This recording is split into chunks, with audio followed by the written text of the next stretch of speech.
Hello guys, welcome back to English Talk Academy. This is Akash sir. Welcome back with the new class. Sorry for the late. कुछ दिनों से मैंने class upload नहीं किया. So let's talk about the further classes. Guys, आज का class काफ़ी important है. जैसा कि सभी क्लास के बारे में मैं ये बात आपको बार बार रिपीट करते आया हूँ कि सभी क्लास काफ़ी इम्पॉर्टेंट रहे हैं, वैसे ही ये भी क्लास काफ़ी इम्पॉर्टेंट है. चलिए आते हैं इसके बारे में समझते हैं. Future perfect tense. Guys, future perfect tense होता क्या है? पहले तो मैंने पास्ट परफेक्ट जब बता रहा था या फिर प्रेजेंट परफेक्ट टेंस बता रहा था, तो उसमें मैंने आपको इस चीज़ को बार बार रिपीट किया था कि परफेक्ट मीन्स किसी काम का फिनिशिंग, कोई काम खत्म हो चुका है. वो या तो प्रेजेंट में हुआ हो या फिर पास्ट में हुआ हो या फ्यूचर में हुआ, डजेंट मैटर. बट फिनिशिंग का मतलब परफेक्ट या परफेक्ट का मतलब फिनिशिंग. किसी काम को खत्म करने की बात किया जाए तो वो उतना आप समझ लेना कि ये परफेक्ट की बात किया जा रहा है. ठीक है, let's talk about it. Guys, कुछ इंपॉर्टेंट पॉइंट है जिसके बारे में हमें ध्यान रखना है. पहला पॉइंट क्या कह रहा है? कोई कार्य यानी कि कोई सा भी एक्शन या काम आने वाले निर्धारित समय में समाप्त हो जाएगा. कोई काम आने वाले निर्धारित समय में समाप्त हो जाएगा. इसका मतलब ये है कि फ्यूचर की बात किया जा रहा है. यहाँ देखो, आपने एक अंडरलाइन कर रहा हूं मैं, ग्रीन शायद दिख नहीं रहा होगा. ये आने वाले की बात किया जा रहा है गाइस, यानी कि ये फ्यूचर की बात किया जा रहा है. या फिर इसको कह सकते हैं कि कोई काम फ्यूचर में निर्धारित समय में समाप्त हो जाएगा, कोई काम फ्यूचर में खत्म हो जाएगा. ठीक है, उसमें दो पॉइंट और निकलते हैं. फ्यूचर में कोई दूसरा कार्य से पहले, यानी कि कोई एक काम किसी दूसरे काम से पहले. दूसरा, फ्यूचर में निश्चित समय से पहले, यानी कि कोई एक समय पीरियड है उससे पहले. चलो एक ना आपको मैं टाइम सर्कल से बताता हूँ. आप इस चीज को समझ लो. ये घड़ी है, मेरा सर्कल थोड़ा सही नहीं बना. ये घड़ी है. सपोज करो आपने घड़ी में ये चीज देखा हुआ होगा कि 12 होता है, 1 2 3 4, मतलब वो घंटे की बात करते हैं. बट इसमें हम एज्यूम करते हैं कि ये घंटा नहीं है, ये क्या है? ईयर है, सॉरी मंथ है. जैसे कि यहाँ पे 1 महीना, 2 3 4 5 6 7 8 ऐसे करके 12 महीने. ठीक है, कोई काम अभी आप यहाँ पे हैं, now you are, your present is here. आपका प्रेजेंट कहाँ पे है? यहाँ पे. इस पॉइंट के अकॉर्डिंग हम देखेंगे तो क्या कह रहा है कि कोई दूसरा कार्य से पहले. सपोज कर लो कि यहाँ पे आप हो, तो आपके लिए फ्यूचर कौन सा हुआ? ये वाला होगा, ये वाला होगा, ये वाला होगा. यहाँ तक आपका फ्यूचर मान लो. अब ये इधर से हम चलेंगे तो ये सारा मेरा पास्ट हो जाएगा, लेकिन हम इधर से चलेंगे तो ये सारा का सारा क्या होगा? फ्यूचर होगा. आपने एक पॉइंट पे यहाँ पे कोई काम किया. क्या काम किया? कोई यहाँ पे एक काम किया, तो आपके लिए फ्यूचर हो गया. मान लो यहाँ पे 1 महीना हो रहा है, ये दूसरा महीना. पहले महीने 1 महीने बाद आप ये कह रहे हो कि मेरा एग्जाम होगा कब? 1 महीने बाद, यानी कि अभी जनवरी है तो फरवरी में आपका एग्जाम होगा. ठीक है, इज दैट क्लियर? लेकिन जब मैं मार्च की बात करूं यहाँ पे थर्ड मंथ में और सेकंड मंथ में, अगर आपका एग्जाम यहाँ पे हुआ है तो इसके लिए क्या होगा? ये इसके लिए तो पास्ट हो गया. यानी कि इस काम से पहले ये काम हुआ है. जनवरी में आपका एग्जाम हुआ है. कब हुआ है एग्जाम? कब हुआ? जनवरी में. लेकिन आप फरवरी की बात कर रहे हो, तो जब फरवरी एक टाइम होगा, अभी आप प्रेजेंट टाइम में ही हो, आपका एग्जाम जब नेक्स्ट मंथ में हुआ तो उसके अगले मंथ के लिए वो वाला क्या हो जाएगा? पास्ट हो जाएगा. यानी कि वो एक निर्धारित समय से पहले काम हो चुका है. ठीक है, आ रही बात समझ में? या तो फिर आप ऐसे समझ लो कि एक टाइमलाइन है, इस पे आप यहाँ पे अभी हो, कोई काम यहाँ पे हुआ, इस काम के लिए क्या हो गया? पास्ट. यहाँ पे आपका एग्जाम हुआ, लेकिन जब यहाँ पे आपकी जॉब लग गई तो आपने यहाँ से बोला कि मेरा ना जनवरी में एग्जाम हो चुका होगा, यानी कि ये काम फ्यूचर में खत्म हो चुका होगा, है ना? चलिए आते एग्जाम्पल से इसको समझेंगे तो कुछ अच्छा तरीके से समझ में आएगा. बाकी इस पे आप ज्यादा फोकस करेंगे, उससे आपको समझ. फ्यूचर में निश्चित समय से पहले, इसी टाइम सर्कल को शो कर रहा है. एग्जाम्पल देखिए यहाँ पे क्या है? His brother will have finish the work by this evening. कहने का मतलब ये है कि उसका भाई है, वो काम खत्म कर चुका होगा. कब? शाम तक अपना काम खत्म कर चुका होगा. उसका भाई इवनिंग तक यानी कि आज के दिन शाम तक इस काम को फिनिश कर चुका होगा। यहाँ पे फिनिशिंग की बात किया जा रहा है और साथ में फ्यूचर की बात किया जा रहा है। Monica will have call you before she go. अभी यहाँ पे देख लो आपका ना, यहाँ पे प्रेजेंट टेंस को यूज किया हुआ है। अब इसमें ईएस का यूज नहीं किया हुआ, आप इसको ऐड मत कर देना। ये फ्यूचर है इसलिए यहाँ पे ईएस का यूज नहीं हुआ है। Is that clear? ध्यान से समझना है इस चीज को। Monica will have call you before she go, मतलब कि मोनिका जाने से पहले आपको कॉल करेगी। मोनिका अभी गई नहीं है, मोनिका जब जाएगी उससे पहले कॉल कर चुकी होगी। सॉरी, करेगी मैंने बोला, वो कॉल कर चुकी होगी मतलब कि कर देगी, है ना। सेंस तो वही आ रहा है ना कि मोनिका किसी काम को फ्यूचर में करेगी, अभी तक उसने किया नहीं है, मतलब कि काम वो फिनिशिंग नहीं हुआ है। लेकिन एक अगले समय की बात किया जाएगा, उस समय से पहले का, आगे का समय, किसी एक निश्चित समय से पहले, किसी एक निश्चित समय से पहले ये मोनिका कब कॉल करेगी, एक निश्चित समय है, कब? जाने से पहले। ठीक है। यहाँ पे सेकंड पॉइंट क्या कर रहा है, फ्यूचर परफेक्ट टेंस का यूज लाइकलीहुड यानी कि संभावना या इन्फेरेंस यानी कि अनुमान को व्यक्त करने के लिए पास्ट में किया जाता है। अब यहाँ पे समझना, कई बार ऐसा होता है, इस पॉइंट को छोड़ो, आप थोड़ा सा बात को सुनना, थोड़ा सा कॉन्सेप्ट को। कई बार ऐसा होता है कि कुछ चीज़ें अंडरस्टूड होती है, जैसे कि आपने रामायण तो देखा ही होगा। अब इसमें फ्यूचर को अगर हम ऐड करते हैं, सुनने में लगेगा कि फ्यूचर है बट इसका सेंस जाता है पास्ट में। फॉर एग्जांपल यहाँ पे समझना कि मैं अगर ऐसे कहूँ कि रामायण आप देख चुके होंगे, सेंटेंस के अकॉर्डिंग देखा जाए तो ये फ्यूचर को शो कर रहा है। लेकिन एक सिचुएशन लो आप, मुझे लगता है कि उनका एज तो 60+ हो गया है, तो वो शायद रामायण देख चुके होंगे। अब यहाँ पे एक अनुमान लगाया जा रहा है, आपको ये कंफर्म नहीं है कि उन्होंने रामायण देखा है कि नहीं, उनको राम के बारे में पता है कि नहीं, लेकिन आप एक अनुमान लगा रहे हैं उनके एज के अकॉर्डिंग। 10th क्लास में चला गया है, उसे तो इंग्लिश बुक पढ़ने तो आ ही रही होगी, या पढ़ चुका होगा, वो 10th का पूरा सिलेबस कंप्लीट कर चुका होगा। एग्ज़ाम नज़दीक है तो 10th का उसने सिलेबस कंप्लीट कर लिया।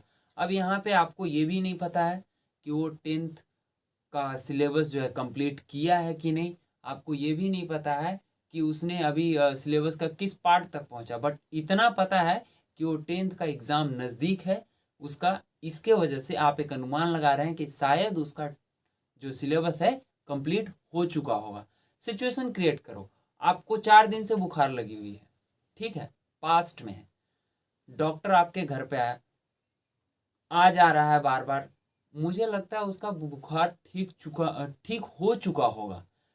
सेंटेंस चुका है, चुकी है, चुके हैं, ऐसे करके बताया जाता है कि जिस शब्द के अंत में चुका है, चुकी होगी, चुके होंगे, सॉरी चुका होंगे, और ऐसे ही करके कुछ है। तो उसमें क्या है कि आपको ये बताया जाता है कि ये फ्यूचर परफेक्ट टेंस है। बट अगर मैं इसको एक सिचुएशन में ढालूं तो ऐसा नहीं है। अगर आप ऐसे कहते हो कि उसका 10th का सिलेबस कंप्लीट हो चुका होगा तो ये सेंस तो पास्ट को जाता है, लेकिन जो सेंटेंस है, जो वाक्य है, वो बताता है कि ये फ्यूचर है। बट आपको उतना पे कंफ्यूज नहीं होना है। जब भी संभावना की बात किया जा रहा हो, अनुमान लगाया जा रहा हो, तो परफेक्ट टेंस में विल के साथ हैव थर्ड फॉर्म यूज होगा, लेकिन पास्ट में होगा। इस चीज को समझना, एग्जांपल से समझते हैं। यहाँ पे Mohan will have spoke English in England. अब देखो, मोहन 10 साल से इंग्लैंड में रह रहा है, हो सकता है उसने इंग्लिश तो बोल ही दिया होगा, वहां पे बोल चुका होगा, है ना, फ्यूचर में बोल दिया होगा या बोल चुका होगा। अब यहाँ पे हैव के साथ थर्ड फॉर्म लगता है। अभी इसका स्ट्रक्चर मैं बताता हूँ। इन इंग्लिश इन इंग्लैंड, यहाँ पे ई कैपिटल होगा। Mohan will have spoke English in England. Second क्या है, you will have read the Gita, read होगा यहाँ पे, ठीक है, इसको स्पेल आउट करेंगे रेड, ठीक है। यहाँ थर्ड फॉर्म है रीड, रेड, ठीक। You will have read the Gita. Gita एक महाकाव्य है, ये तो आपको पता है। तो इतना तो कंफर्म है, वो इतना बड़ा ग्रंथ है, तो एक बुजुर्ग होने के बाद तो लगता है कि आप गीता पढ़ चुके होंगे। सेंटेंस को देखा जाए तो फ्यूचर शो कर रहा है, बट इसका सेंस क्या जा रहा है, पास्ट की तरफ। शायद आप गीता पढ़ चुके होंगे, ठीक है। Next one, you will have heard the name of APJ Abdul Kalam. भाई एक स्टूडेंट हो, एपीजे अब्दुल कलाम को तो जानते ही होंगे, तो मुझे लगता है कि शायद आप एपीजे अब्दुल कलाम के बारे में सुना होगा, ठीक है। चलिए थोड़ा सा आगे स्ट्रक्चर की तरफ बढ़ते हैं, ठीक। आइए, सो गाइस एक और पॉइंट है जो रह गया, मैं बता रहा हूं। इसमें क्या लिखा हुआ है गाइस, ये पॉइंट नहीं, ये समझ लो कि ये नोट है, या फिर इसको हाँ नोट ही कह लो आप, ये नोट ही है, ठीक है, पॉइंट नहीं इसको बोलो आप। मतलब कि इसमें क्या कह रहा है कि कभी कभी सेंटेंस में इम्फेसिस यानी कि जोर डालना, इम्फेसिस मतलब होता है जोर डालना, ठीक है। जोर डालने के लिए विल के जगह पे मस्ट का यूज होता है, मस्ट। ये एक कई लोग गलती करते हैं मस्ट में और मोस्ट में, ठीक है। ये अलग है और ये अलग है, ठीक। ये इसको मस्ट पढ़ेंगे, इसको मोस्ट पढ़ेंगे, ठीक है। चलिए यहाँ पे आते हैं, कभी कभी सेंटेंस में इम्फेसिस यानी कि जोर डालने के लिए विल के जगह पे मस्ट का यूज करते हैं, ठीक। क्यों करते हैं, अब देखना, कोई काम बहुत ही ज्यादा इंपॉर्टेंट है, सपोज दैट कि अभी कोविड-19 है, उसी का दौर चल रहा है, as you know about it. तो ये कह लेते हैं कि तुम्हें मतलब कि इंजेक्शन लेना चाहिए, ये तो जरूरी है, you should take sorry injection, या फिर ये कह लो कि यू शुड टेक वैक्सीन। लेकिन अगर हम जोर डाल करके कहते हैं कि यू मस्ट टेक वैक्सीन, ये कह लो आप, यही इजी रहेगा और यही इंपॉर्टेंट, यही सबसे ज्यादा सुटेबल ही होगा, कि you must take vaccine, okay. यहाँ पे देखना, you must have heard the name of APJ Abdul Kalam. अब देखो, APJ Abdul Kalam is a very famous personality, he was, still he is now. हम ये कह सकते हैं ना कि वो अभी भी मतलब उतना ही फेमस है जितना वो पहले थे। He can not be was, कभी वो उनका हिस्ट्री वो मतलब कि नहीं कह सकते उनको हम एक प्रकार से। You must have heard the name of APJ Abdul Kalam, सभी लोग जानते हैं उनको, तो इतना तो पता ही होगा कि तुमने तो मतलब सुना ही होगा, I am very much sure about it, क्योंकि वो इतने फेमस हैं, दैट इज वाई कि वो हम अपने इसके बारे में, इनके बारे में आपने सुना ही होगा, that is very much clear, ठीक है। चलिए आते हैं स्ट्रक्चर के ऊपर, यही एक पॉइंट था जो मैं बताना चाह रहा था। लेकिन अब मेन स्ट्रक्चर जिससे आपको सेंटेंस बनाना है, कैसे सेंटेंस बनाएंगे उस पर ध्यान देते हैं। स्ट्रक्चर इसका क्या है, subject will shall have plus action third form of the verb, okay. इतना क्लियर होगा ना गाइज।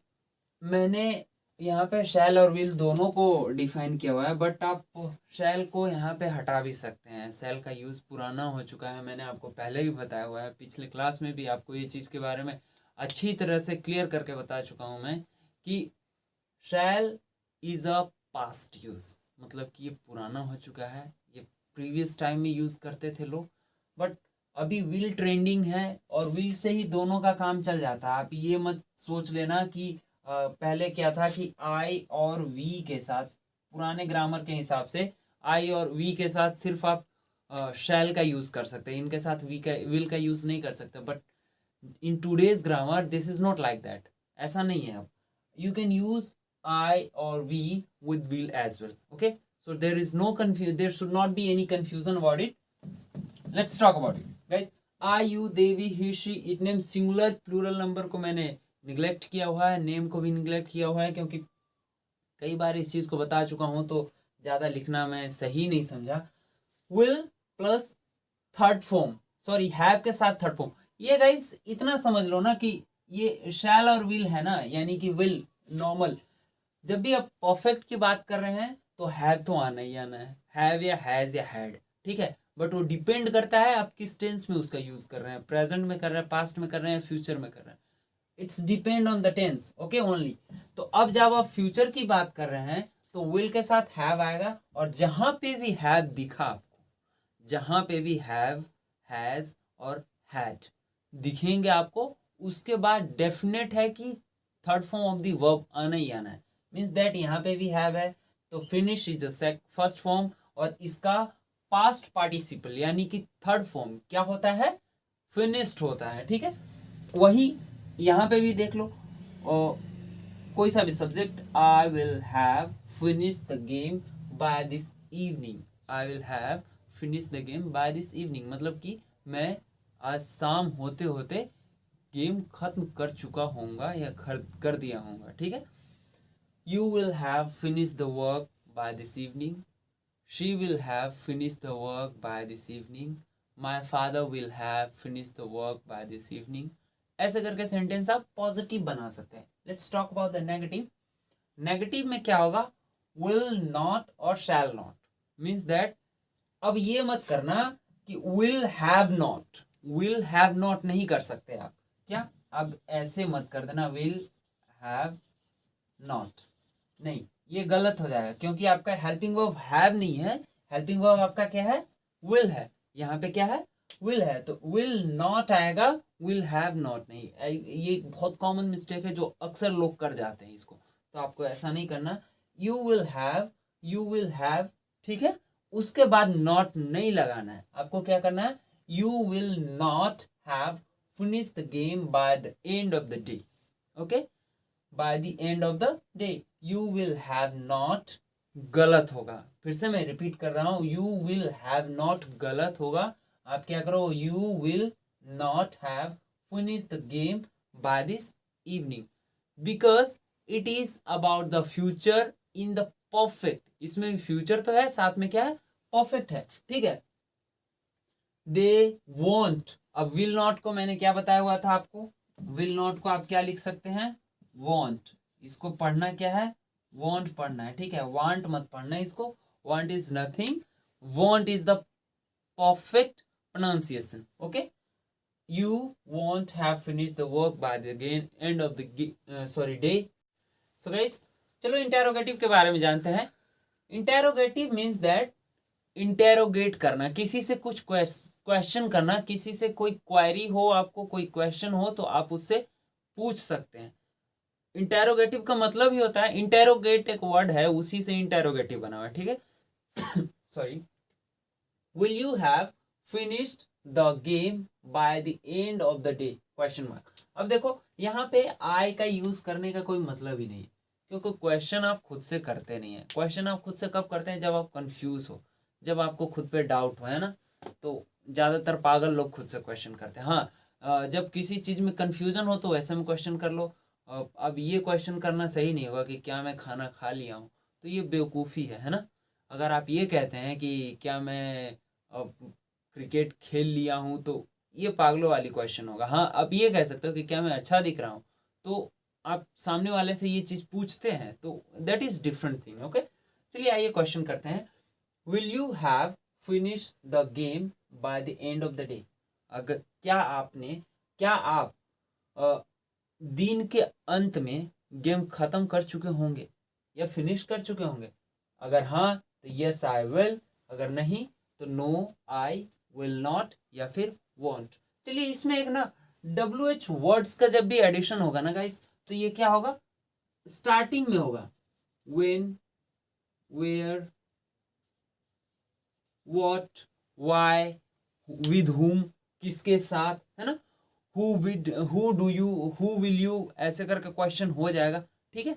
इतना ध्यान रखना कि जब भी WH से क्वेश्चन आप करते हैं तो आप प्रॉपर आंसर देंगे। जैसे कि अगर आपसे तुम किसके साथ दिन के अंत में गेम खत्म कर चुके होगे, तो वहां पे ये बोल सकते हैं कि आई will have, they will have, she will have, it depends, okay. चलिए आगे बढ़ते हैं।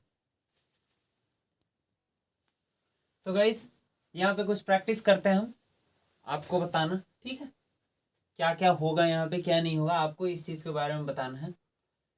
यहाँ पे देखना गाइस, कुछ सेंटेंसेस मैंने लिया हुआ है, उसमें वर्ब्स लिख दिए हैं वहाँ पे उसके सामने, उसमें आपको चेंजिंग लाना है। उसका क्या होगा, पहला क्या हुआ है, next month she attend the meeting. अब यहाँ पे आप बताओ मुझे कि यहाँ पे क्या होगा, फ्यूचर की, क्योंकि हम फ्यूचर परफेक्ट टेंस की बात कर रहे हैं, तो उस पर क्या होगा, नेक्स्ट मंथ शी, सोचो, विल अटेंड का क्या होगा, attended,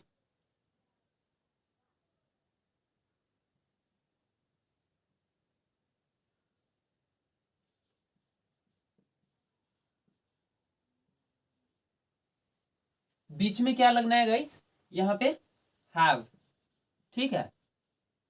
she will have attended the meeting, attend को कैंसिल करेंगे आप, यहाँ पे थर्ड फॉर्म लगेगा, ठीक है। Next one, mister Mathur, sorry यहाँ पे माथुर लिखा हुआ था मैंने, mister Mathur have dinner at 10 AM।